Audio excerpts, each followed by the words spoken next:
Hello नमस्कार सुप्रभात दोस्तों, मैं प्रिंसिपल अपने परिवार सिलेक्शन गुरु जी यूट्यूब चैनल आपका हार्दिक स्वागत है, अभिनंदन करते हैं। हम आशा करते हैं कि आप सभी स्वस्थ और मस्त होंगे। तो चलिए हम रोज की तरह आज भी जीएस के 20 क्वेश्चन का आपके सामने लेकर आए हुए हैं, जबकि आपके जो आगामी पेपर की बात करें जैसे दिल्ली पुलिस हो गया, अभी लेटेस्ट में तो यही है कि मतलब इसका एग्जाम डेट भी आपके सामने फिक्स है, ठीक है, कि नवंबर में आपका एग्ज़ाम होना है, नवंबर से दिसंबर के बीच में, ठीक है।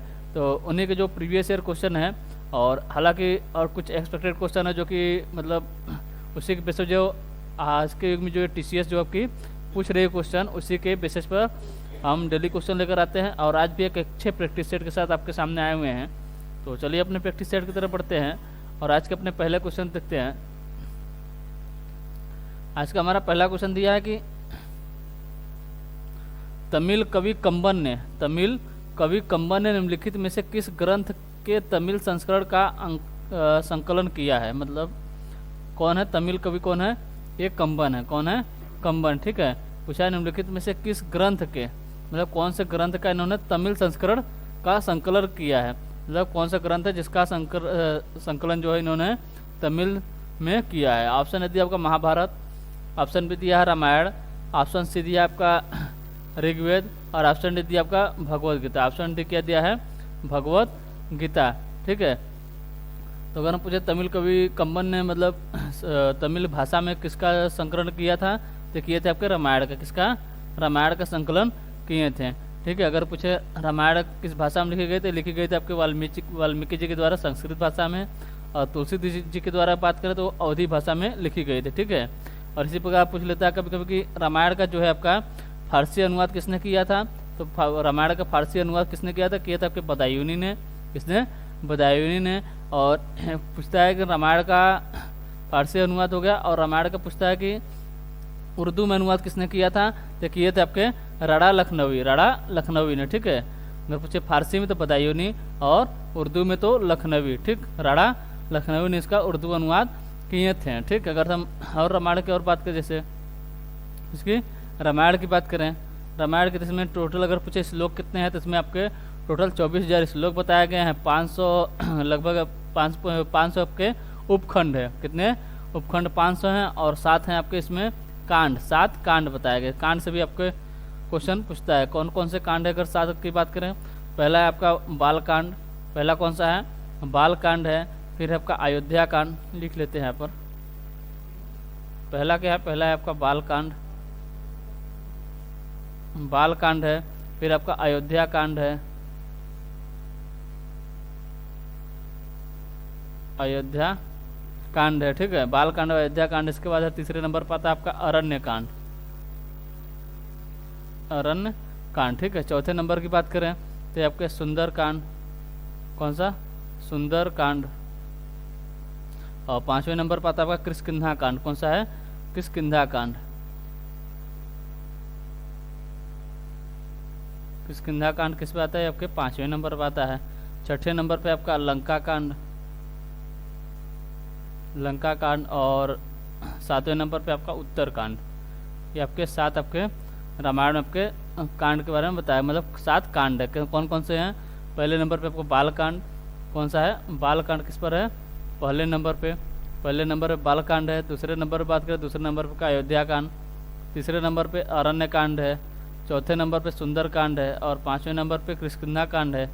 6ठे नंबर पर बात करते हैं यहाँ पर लंका कांड है, और 7वें नंबर पर कौन सा है, उत्तर कांड है। टोटल आपके 7 कांड के बारे में बताया गया है, ठीक। फिर से एक बार देख लेते हैं। अगर से रामायण की बात करें तो रामायण संस्कृत भाषा में किसके द्वारा लिखी गई, तो लिखी गई थी आपके वाल्मीकि जी के द्वारा। अवधी भाषा में किसने लिखा था, लिखे थे आपके तुलसीदास जी ने, ठीक है। अगर पूछे इसका उर्दू अनुवाद किसने किया था, रामायण का उर्दू अनुवाद किसने किया, तो किए थे आपके राणा लखनवी किए थे। और पूछे अगर से फारसी अनुवाद किसने किया, तो किए थे आपके बदायूनी ने, किसने, बदायूनी ने। अगर पूछे इसका इंग्लिश अनुवाद किसने किया था, तो ये कहते हैं आरटीएच ग्रिफिथ जो थे आपके इसका रामायण का इंग्लिश में अनुवाद किए थे। और पूछे तमिल में किसने किया, तो किए थे आपके कंबन, कौन है, तमिल कवि कंबन है, ठीक है। यानी ऑप्शन भी हमारा क्या हो रहा है, सही आंसर होता है, ठीक है। चलिए अगला क्वेश्चन देखते हैं। अगला क्वेश्चन दिया, निम्नलिखित में से किसने उद्देश्य प्रस्ताव पेश किया था जिसको बाद में भारत के संविधान के प्रस्तावना के रूप में ग्रहण किया गया।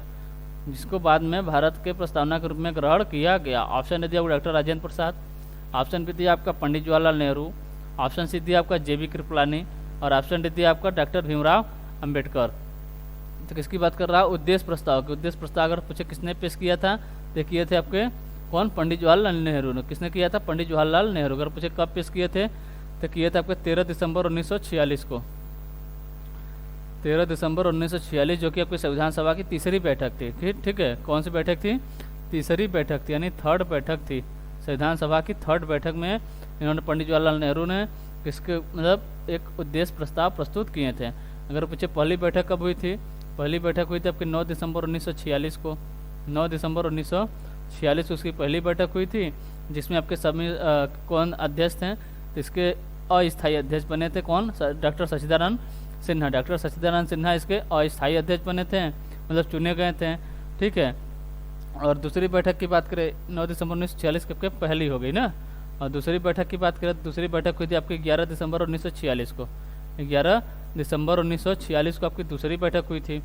11 दिसंबर 1946 को। इसमें क्या हुआ था? इसमें डॉक्टर राजेंद्र प्रसाद को स्थायी अध्यक्ष चुन लिया गया था। ठीक है, अस्थायी अध्यक्ष 9 दिसंबर 1946 को डॉक्टर सच्चिदानंद सिन्हा और 11 दिसंबर 1946 को डॉक्टर राजेंद्र प्रसाद को स्थायी अध्यक्ष चुन लिया गया था। और 13 दिसंबर 1946 को यानी तीसरी बैठक में क्या हुआ? तो इसमें डॉक्टर जो पंडित जवाहरलाल नेहरू थे उन्होंने उद्देश्य प्रस्ताव प्रस्तुत किए थे। उद्देश्य प्रस्ताव प्रस्तुत किए थे। अगर पूछे यह जो उद्देश्य प्रस्ताव 13 दिसंबर 1946 को प्रस्तुत हुआ था, यह संविधान सभा द्वारा यानी संविधान सभा के सदस्यों द्वारा या संविधान सभा द्वारा कब इसे मतलब अपनाया गया? तो अपनाया गया यानी स्वीकार किया गया 22 जनवरी 1947 को। 22 जनवरी 1947 को। ठीक है, 22 जनवरी 1947 को इसे अपना लिया गया। और इसी के आधार पे क्या है? इसी के आधार पे आपके प्रस्तावना है। इसी के आधार पे जो आपके संविधान में है प्रस्तावना है। ठीक है, इसी के आधार पर है। ठीक, चलिए अगला क्वेश्चन देखते हैं। अगला क्वेश्चन दिया, भारत का अंतिम शक्तिशाली मुगल शासक किसे माना जाता है? भारत का अंतिम शक्तिशाली मुगल शासक किसे माना जाता है? तो ऑप्शन ए दिया आपका अकबर, ऑप्शन बी दिया आपका औरंगजेब, ऑप्शन सी दिया आपका शाहजहां और ऑप्शन डी दिया आपका शाहजहां और ऑप्शन डी दिया आपका हुमायूं। तो भारत का अगर पूछे अंतिम शक्तिशाली मुगल शासक कौन था? ये था आपका औरंगजेब। कौन था? औरंगजेब था सबको भारत का सबसे शक्तिशाली भारत का अंतिम शक्तिशाली मुगल शासक था। भारत का अंतिम शक्तिशाली मुगल शासक था। ठीक है, अगर पूछे इसका शासन कब से कब तक था? इसका शासन था 1658 से 1707 में। 1707 में इसकी मृत्यु हो गई थी। किसकी? औरंगजेब की। औरंगजेब की मृत्यु कब हुई थी? तो हुई थी 1707 में। ठीक है, अगर पूछे मुगल शासक का पहला शासक कौन था, मतलब मुगल वंश का पहला शासक कौन था? वो था आपका बाबर। कौन था? बाबर आपका मुगल वंश का पहला शासक था। उसका कार्यकाल पूछे तो 1526 से 1530 तक था। कब से? 1526 से 1530 तक था। ठीक है, उसके बाद कौन आया? बाबर के बाद आया था आपके हुमायूं। कौन थे? हुमायूं बाबर के बाद है। उनका अगर पूछे कार्यकाल कब से कब तक था? उनका कार्यकाल था एक था आपका, उनका मतलब 2 भागों में कार्यकाल बटा हुआ था। और 1530 से 40 था, क्योंकि बीच में क्या होना आ गया था? बीच में आ गया था आपके मतलब सूर्यवंश आ गया था। फिर सूर्यवंश, फिर अब तक का आपका 55 से 56 में इसकी मृत्यु हो गई थी। उसके बाद आया था अकबर। अकबर के बाद कौन आया? अकबर के बाद आए आपके जहांगीर। जहांगीर के बाद शाहजहां और शाहजहां के बाद औरंगजेब। ठीक, चलिए अगला क्वेश्चन देखते हैं। अगला क्वेश्चन दिया आपको, निम्नलिखित में से किस फसल को उगाने में लगभग 1 वर्ष का समय लगता है? निम्नलिखित में से किस फसल को उगाने में लगभग 1 वर्ष का समय लगता है? ऑप्शन ए दिया आपका गन्ना, ऑप्शन बी दिया आपका मटर, ऑप्शन सी दिया आपका ककड़ी और ऑप्शन डी दिया आपका चावल। ऑप्शन डी क्या दिया है? चावल। तो अगर पूछे लगभग 1 वर्ष का समय किस फसल को उगाने में लगता है, तो ये लगता है आपका गन्ना को। किसको? गन्ना को लगता है। लगभग अगर पूछे कितने माह तक? 10 से 15 माह तक खींच लिया जाता है, मतलब पूर्ण रूप से मतलब तैयार होने में 10 से 15 माह तक का समय ले लेता है। ठीक है, कौन सा फसल है? गन्ना है, जो कि आपके खरीफ की फसल है। किसकी फसल है? खरीफ की फसल है। ठीक है, अगर यहीं पर बात करें अगर से मटर का मतलब कितने दिनों में तैयार हो जाता है? तो लगभग 60 दिनों में तैयार हो जाता है। कितने दिन में? लगभग 60 दिनों में तैयार हो जाता है। और इसकी बात करते हैं आपका किसका फसल है? आपके रबी का फसल है। किसका फसल है? रबी का फसल है। ठीक, और हम ककड़ी की बात करें, ककड़ी का मतलब तैयार होता है लगभग 90 से 105 दिन के अंतर्गत। लगभग 90 से 105 दिन में आपका ककड़ी तैयार हो जाता है। और इसकी बात करते हैं किसका फसल है? आपके जायद का फसल है, जो कि आपके गर्मियों के माह में बोया जाता है। ठीक है, और चावल की बात करें, चावल किसका फसल है, तो ये भी आपके खरीफ का फसल है। किसका, खरीफ का फसल है। और ये कितने दिनों में तैयार होता है, ये भी लगभग 90 से 110 दिनों में तैयार हो जाता है। ये भी किसका फसल है, ये भी आपके खरीफ का ही फसल है। किसका, खरीफ का फसल है। ठीक है, गन्ना भी आपके खरीफ का फसल है और इसको लगभग 10 से 15 माह यानी 1 वर्ष तक का समय ये ले लेता है। ठीक है, 10 से 15 माह। ठीक, तो आंसर क्या हो गया हमारा, आंसर ए हमारा जो है आपका सही आंसर होता है। क्या कि गन्ना आपका 1 वर्ष का समय लेता है मतलब पूर्ण रूप से तैयार होने में। ठीक है, चलिए अगला क्वेश्चन देखते हैं।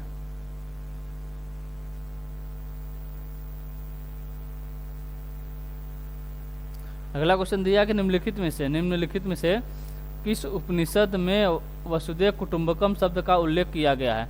निम्नलिखित में से किस उपनिषद में वसुदेव कुटुंबकम शब्द का उल्लेख किया गया है। ऑप्शन ने दिया आपका महाउपनिषद, ऑप्शन बी दिया आपका छंदोग्य उपनिषद, ऑप्शन सी दिया आपका कोनो उपनिषद और ऑप्शन डी दिया इनमें से कोई नहीं है।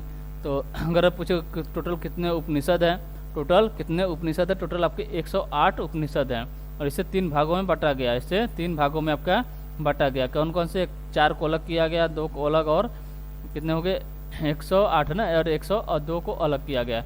ये जो 4 हैं आपके, ये 4 आपके सिर्फ गद्य में है। किसमें है, सिर्फ गद्य में। 4 जो है आपके सिर्फ गद्य में हैं। ठीक है, और जो 2 उपनिषद हैं आपके गद्य और पद्य दोनों में है, गद्य और पद्य दोनों में है। और 102 सिर्फ पद्य में है, 102 सिर्फ पद्य में है। अगर हम गद्य की बात करें, गद्य में अगर सब पूछे 4 उपनिषद कौन कौन से हैं, 4 उपनिषद कौन कौन से, किसमें, गद्य में 4 उपनिषद कौन कौन से हैं। एक है आपका कठ उपनिषद, कौन सा है, कठ उपनिषद। एक है आपका ईश उपनिषद, कौन सा, कठ उपनिषद हो गया। एक हो गया आपका ईश उपनिषद, कौन सा, ईश उपनिषद। एक है आपका श्वेताश्वर, श्वेताश्वर। ठीक है, श्वेताश्वर है।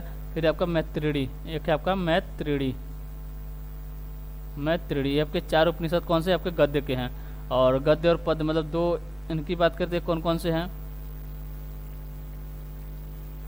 गद्य और पद्य की बात करते हैं। एक है आपका केन उपनिषद है, क्या है, केन उपनिषद है। और एक है आपका प्रश्न, एक कौन सा है, प्रश्न उपनिषद है। आपके गद्य और पद्य दोनों के हैं, गद्य और पद्य दोनों के हैं। ठीक है, गद्य और पद्य दोनों के पूछे कौन कौन से हैं, मतलब 2 उपनिषद हैं जो कि गद्य और पद्य दोनों में हैं।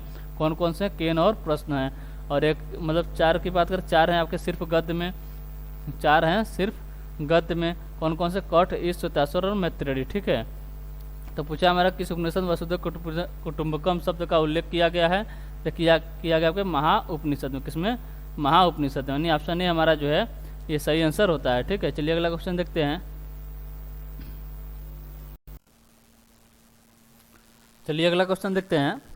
अगला क्वेश्चन दिया हमारा कि डीजी यात्रा सुविधा प्रारंभ करने वाला पूर्वोत्तर का पहला हवाई अड्डा कौन सा है। डीजी यात्रा सुविधा प्रारंभ करने वाला पूर्वोत्तर का पहला हवाई अड्डा कौन सा है। ऑप्शन ए दिया आपका गुवाहाटी हवाई अड्डा, ऑप्शन बी दिया आपका ईटानगर हवाई अड्डा, ऑप्शन सी दिया आपका कोहिमा हवाई अड्डा और ऑप्शन डी दिया आपका सिलचर हवाई अड्डा। ठीक है, तो अगर पूछे डीजी यात्रा से प्रारंभ करने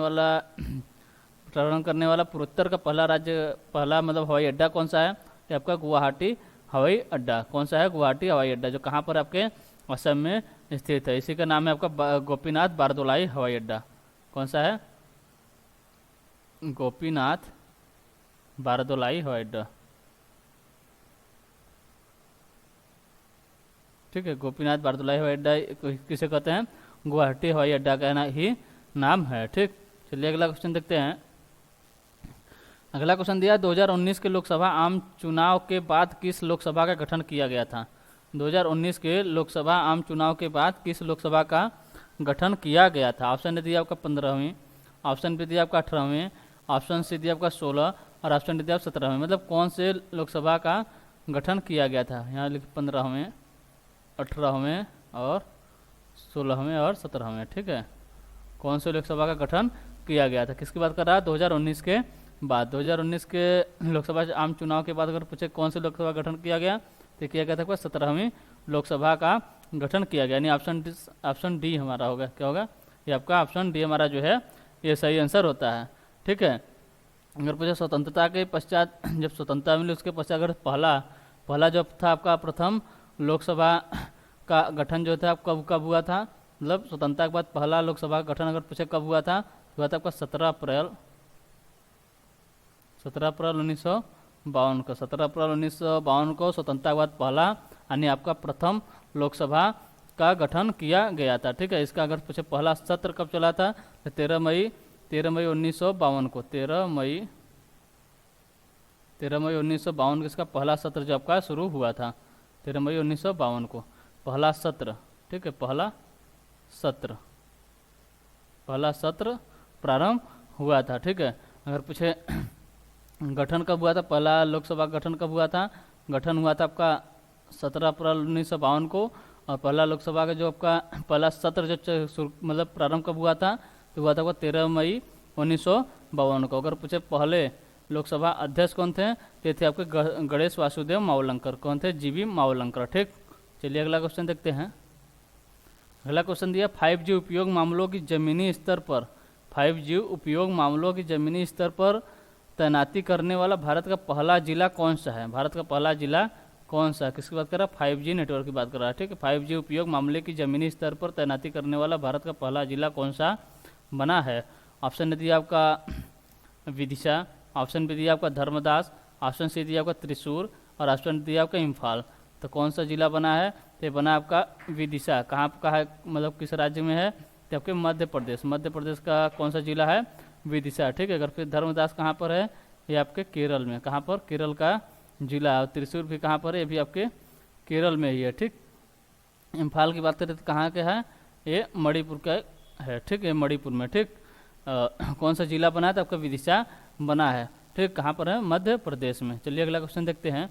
ये भारत का आपका पहला, ठीक, भारत का पहला जमीनी स्तर पर तैनाती करने वाला भारत का पहला जिला पूछे कौन सा है तो वो विदिशा बना है। ठीक है, चलिए अगला क्वेश्चन देखते हैं। अगला क्वेश्चन दिया श्रवण बेलगोला में स्थित गोमतेश्वर मूर्ति किस सामग्री से बनी है, मतलब किससे बनी है? ऑप्शन दिया आपका ग्रेनाइट, ऑप्शन बी दिया आपका संगमरमर, ऑप्शन सी दिया आपका लाल पत्थर और ऑप्शन डी दिया आपका लौह अयस्क।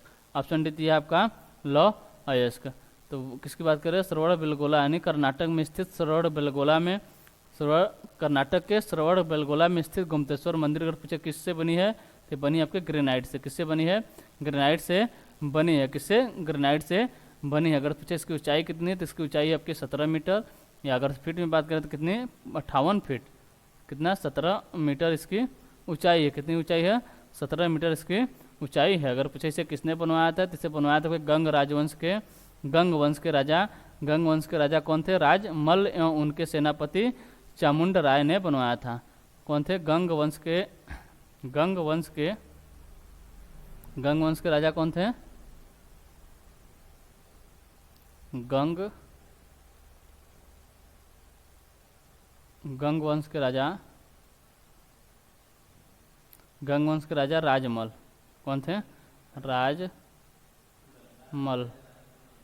राजमल थे। और इनके सेनापति कौन थे? इनके सेनापति थे आपके चामुंड राय ने बनवाया था। ठीक, चलिए अगला क्वेश्चन देखते हैं। अगला क्वेश्चन दिया पुली कली बाघ नृत्य कार्यक्रम इनमें से किस त्योहार के दौरान होने वाला मुख्य आकर्षण है? जो कि पुली कली बाघ नृत्य है, बाघ नृत्य कार्यक्रम जो है इनमें से किस त्योहार के दौरान होने वाले मुख्य आकर्षण है? ऑप्शन दिया आपका पोंगल, ऑप्शन बी दिया आपका ओणम, ऑप्शन सी दिया आपका बिहू और ऑप्शन डी दिया आपका बैसाखी। अगर हम पोंगल की बात करें कहाँ का है? ये आपके तमिलनाडु का है। कहाँ का है? तमिलनाडु का है। ठीक है, ओणम की बात करें तो यह आपके केरल का। कहाँ का है? केरल का।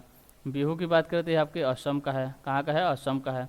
और बैसाखी की बात करें कहाँ का है? आपके पंजाब का है। कहाँ का है?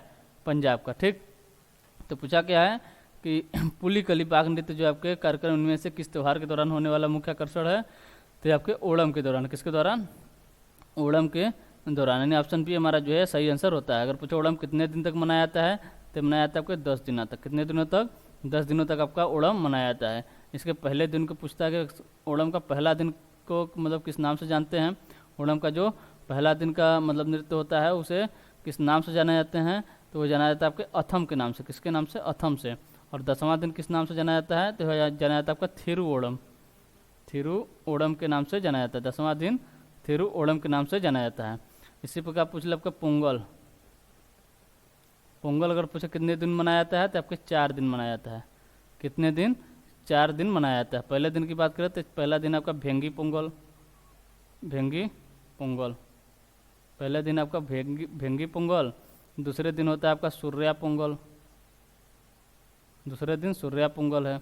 और तीसरे दिन की बात करें यहाँ पर है आपका मट्टू पोंगल। तीसरे दिन मट्टू पोंगल है। और चौथे दिन आपका कानुम पोंगल। चौथे दिन कानुम पोंगल है। ठीक है। तो अगर हम किसकी बात करें भंगी पोंगल। भंगी पोंगल में पूछे किसकी पूजा होती है तो इसमें भगवान इंद्र की पूजा की जाती है। और सूर्य पोंगल में किसकी बात की पूजा की जाती है? भगवान सूर्य की पूजा की जाती है। और मट्टू पोंगल में किसकी पूजा की जाती है? तो की जाती है किसकी? बैल की पूजा की जाती है। किसकी? बैल की पूजा किसमें की जाती है? मट्टू पोंगल में। और कानुम पोंगल में कन्या की पूजा की जाती है। किसमें? कन्या की पूजा की जाती है। ये कहाँ का है? ये मतलब मतलब पोंगल से पोंगल। ठीक है। पोंगल 4 दिनों तक मनाया जाता है। पहले दिन भेंगी पोंगल, दूसरे दिन सूर्या पोंगल, तीसरे दिन मट्टू पोंगल और चौथे दिन कानुम पोंगल मनाया जाता है। चौथे दिन कौन सा है? कानुम पोंगल मनाया जाता है। अब पूछे अगर से तमिलनाडु का न्यू ईयर किसे कहते हैं तो पुंथुड़ू को कहते हैं। किसे? पुंथुड़ू जो है पुंथुड़ू आपका तमिलनाडु का न्यू ईयर कहलाता है। ठीक। चलिए अगला क्वेश्चन देखते हैं। अगला क्वेश्चन दिया भारतीय संविधान का कौन सा अनुच्छेद संघ राज्य क्षेत्र के लिए उच्च न्यायालय से संबंधित है?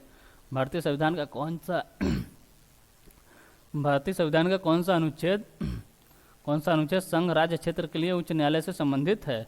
ऑप्शन दिया अनुच्छेद 241, ऑप्शन बी दिया अनुच्छेद 221, ऑप्शन सी दिया आपका अनुच्छेद 214 और ऑप्शन डी दिया आपका अनुच्छेद 263। ठीक है। तो पूछा करते भारतीय संविधान का कौन सा अनुच्छेद जो है आपका किससे संबंधित है? संघ राज्य क्षेत्र के लिए उच्च न्यायालय से संबंधित है। तो किससे संबंधित है? कौन सा अनुच्छेद है? अनुच्छेद 241। अनुच्छेद 241 से संबंधित है। यानी ऑप्शन ए हमारा जो है ये सही आंसर होता है। ठीक है।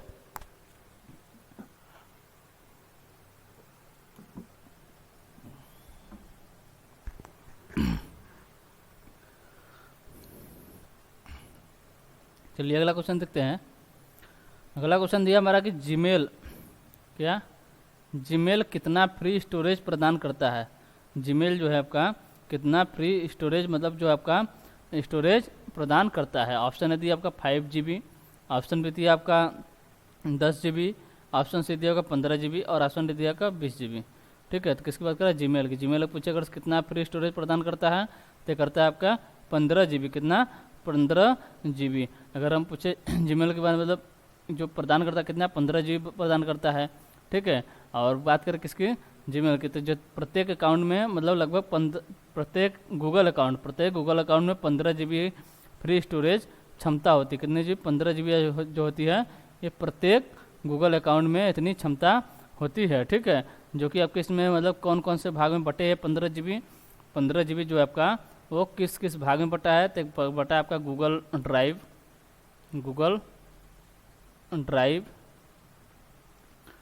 ड्राइव है, जीमेल है, क्या है? गूगल ड्राइव है, जीमेल है और गूगल फोटो में किसमें? गूगल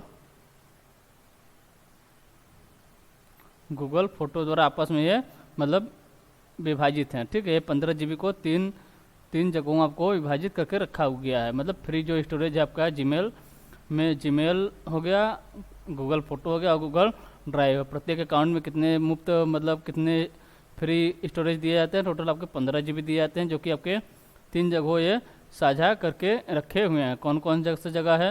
आपका गूगल ड्राइव है, जीमेल है और गूगल फोटो में। ठीक है। चलिए अगला क्वेश्चन देखते हैं। अगला क्वेश्चन दिया आपकी निम्नलिखित में से कौन सा भारत के वित्तीय बजट में शामिल नहीं है? कौन सा भारत के वित्तीय बजट में शामिल नहीं है? ऑप्शन दिया आपका साख नियंत्रण, ऑप्शन डी दिया आपका प्राथमिक घाटा, ऑप्शन सी दिया आपका राजकोषीय घाटा और ऑप्शन डी दिया आपका राजस्व घाटा। ऑप्शन डी क्या दिया है?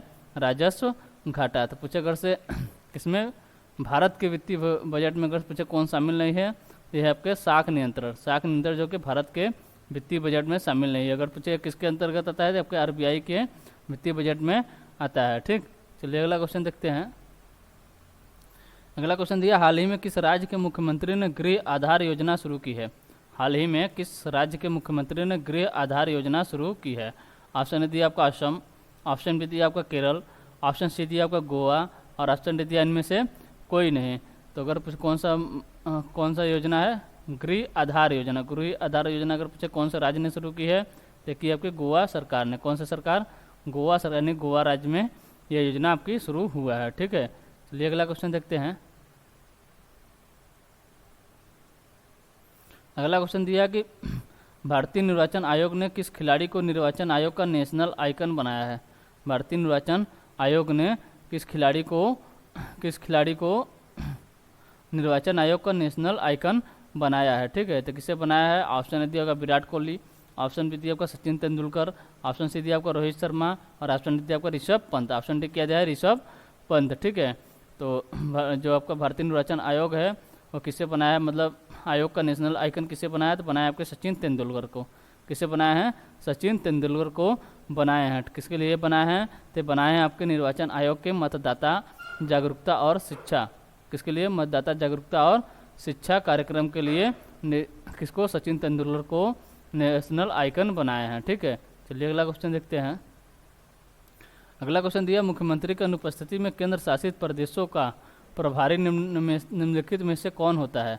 मुख्यमंत्री की अनुपस्थिति में केंद्र शासित प्रदेशों का प्रभारी निम्नलिखित में से कौन होता है? ऑप्शन ए दिया आपका उपराज्यपाल, ऑप्शन बी दिया भारत का मुख्य न्यायाधीश, ऑप्शन सी दिया आपका राष्ट्रपति और ऑप्शन डी दिया आपका प्रधानमंत्री। तो मुख्यमंत्री अगर से मतलब किसी केंद्र शासित प्रदेश की बात कर रहा है ना, पहले किसकी? केंद्र शासित प्रदेश की बात कर रहा है। अगर राज्य होता तो वहाँ पर आपका राज्यपाल हो जाते हैं, लेकिन केंद्र शासित प्रदेश यहाँ पर हो जाएंगे, यहाँ हो जाएंगे कि उपराज्यपाल। कौन होंगे?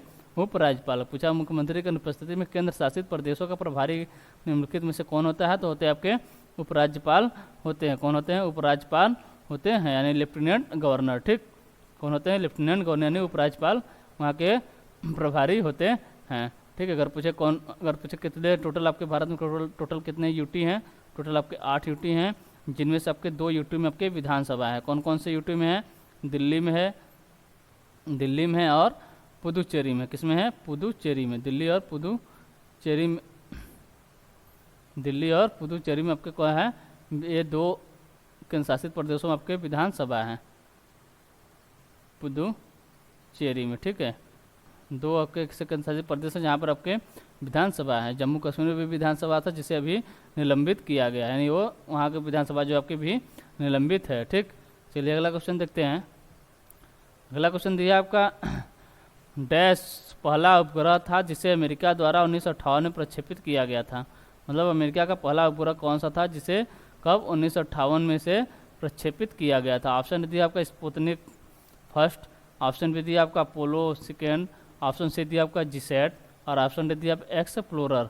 ऑप्शन डी क्या दिया? एक्सप्लोरर फर्स्ट होगा, यहाँ पर एक्सप्लोरर फर्स्ट होगा। ठीक है, एक्सप्लोरर फर्स्ट। ठीक है, तो पहला उपग्रह मतलब अमेरिका का पहला उपग्रह कौन था जिसे 1958 में प्रक्षेपित किया गया था? कि था आपका एक्सप्लोरर फर्स्ट था, यानी ऑप्शन डी हमारा जो है ये सही आंसर होता है। अगर पूछे इसे कब लॉन्च किया गया था? इसे लॉन्च किया गया था आपका 31 जनवरी 1958 को। 31 जनवरी 1958 को इसे लॉन्च किया गया था। ठीक, चलिए अगला क्वेश्चन देखते हैं। अगला क्वेश्चन दिया आपका कि HTML भाषा के प्रोग्राम को रन करने के लिए HTML भाषा के प्रोग्राम को रन करने के लिए डैश सॉफ्टवेयर का प्रयोग होता है। मतलब कौन से सॉफ्टवेयर का प्रयोग होता है? ऑप्शन ए दिया आपका नोटपैड, ऑप्शन बी दिया आपका वर्डपैड, ऑप्शन सी दिया आपका इंटरनेट एक्सप्लोरर और ऑप्शन डी दिया आपका MS वर्ड। ऑप्शन डी क्या दिया है? MS word.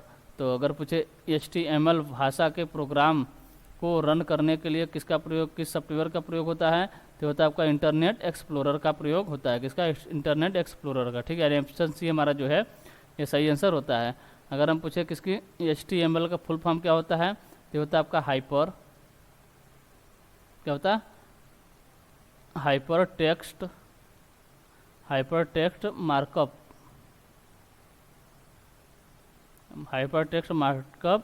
मार्कअप लैंग्वेज, ठीक है। हाइपर टेक्स्ट मार्कअप लैंग्वेज किसका फुल फॉर्म है? ये आपका HTML का फुल फॉर्म है। HTML का फुल फॉर्म पूछे क्या है तो हो जाएगा हाइपर टेक्स्ट मार्कअप लैंग्वेज, ठीक। तो इसमें किसका मतलब HT भाषा के प्रोग्राम को रन करने के लिए कौन सा सॉफ्टवेयर का प्रयोग होता है आपका इंटरनेट एक्सप्लोरर का प्रयोग होता है, ठीक है। चलिए अगला क्वेश्चन देखते हैं। अगला क्वेश्चन दिया, भारत का पहला कार्बन न्यूट्रल ड्रोन किस कंपनी ने लॉन्च किया है? भारत का पहला कार्बन न्यूट्रल ड्रोन किस कंपनी ने लॉन्च किया है? ऑप्शन दिया आपका जेन टेक्नोलॉजी, ऑप्शन बी दिया आपका गरुड़ एरोस्पेस, ऑप्शन सी दिया आपका इन्फोएज इंडिया और ऑप्शन डी दिया आपका पारस डिफेंस एंड स्पेस, ठीक है। तो पूछा गया भारत का पहला कार्बन न्यूट्रल ड्रोन जो है आपका किस कंपनी ने लॉन्च किया है? तो किया आपके गरुड़ एरोस्पेस ने लॉन्च किया। किसने? गरुड़ एरोस्पेस ने। यानी ऑप्शन बी हमारा जो है ये सही आंसर होता है, ठीक। चलिए अगला देखते हैं। तो आज जो 19 क्वेश्चन थे, ठीक है। तो चलिए इसके लिए बस इतना ही रखते हैं, मिलते हैं आपसे अगले सेशन में। अगर आपको सेशन अच्छा लग रहा हो तो लाइक और सब्सक्राइब जरूर करें और शेयर करना ना भूलें, ठीक है। तो चलिए मिलते हैं आपसे अगले सेशन में, तब तक के लिए टेक केयर, बाय बाय, जय हिंद, जय भारत।